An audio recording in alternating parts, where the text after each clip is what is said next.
வள்ளுவன் செய்த திருக்குறளை நன்கு கற்றுணர்ந்தோர் உள்ளவரோ மனுவாதி நூல்களே என்று திருக்குறளைப் புகழ்ந்துரைத்தவர் யார்?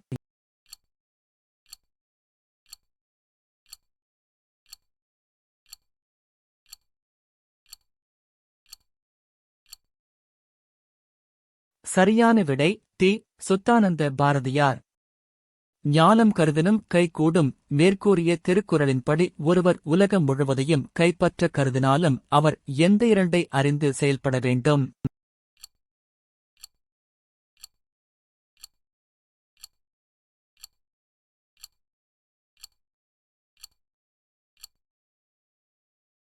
சரியான விடை பி.